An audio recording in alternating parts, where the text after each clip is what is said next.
Kasih karunia dan damai sejahtera dari Allah Bapa dan dari anaknya Tuhan Yesus Kristus menyertai kamu sekalian. Amin.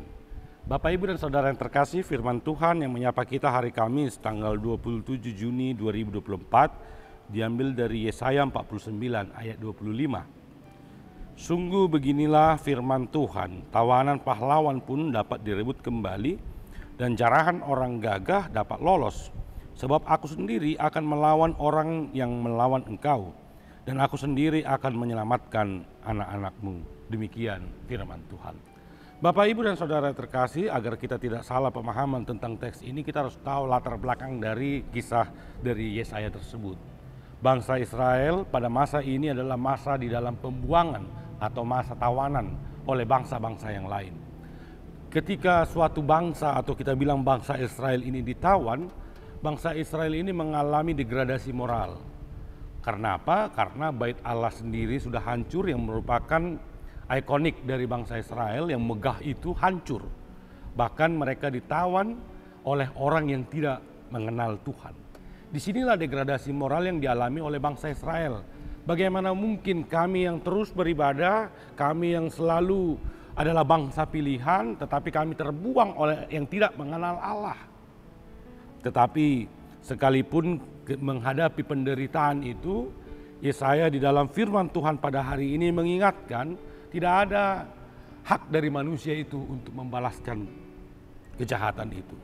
Walaupun sesakit apapun, walaupun yang mereka lakukan salah, walaupun kita menderita, inisiatif Allah sendiri yang membebaskan bangsa itu. Bukan karena kekuatan bangsa itu, bukan karena kepintaran bangsa itu, tetapi tawanan-tawanan perang itu sendiri akan dibebaskan. Itu hanya inisiatif dari Allah.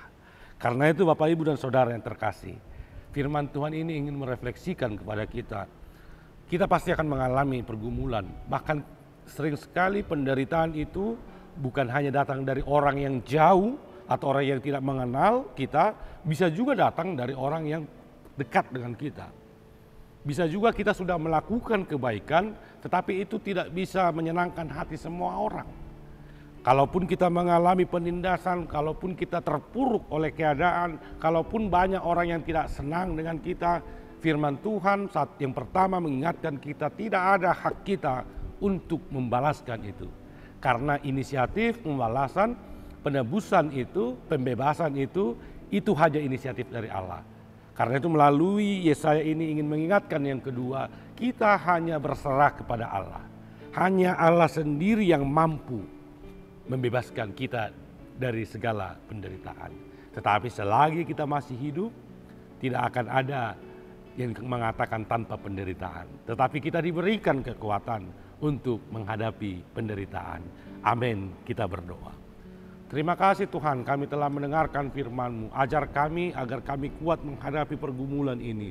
Sering sekali mungkin karena diri kami, karena kesalahan kami, orang sekitar kami, bahkan dari orang yang lain yang membuat kami sering bergumul. Tetapi melalui Yesaya ini mengingatkan kepada kami, ketika kami mau berserah, ketika kami hanya menyerahkan hidup kami kepadamu, tidak mengandalkan kekayaan kami, kekuatan kami, jabatan kami, ataupun hal dunia ini, Engkaulah yang akan berinisiatif menolong kami ketika kami mau berseru kepadamu. Ajar kami hanya untuk mengandalkan Engkau di dalam kehidupan kami. Di dalam nama anak-Mu Tuhan Yesus Kristus kami berdoa dan mengucap syukur. Amin. Selamat beraktivitas Bapak Ibu, tetap mengandalkan Tuhan. Tuhan Yesus memberkati. Shalom.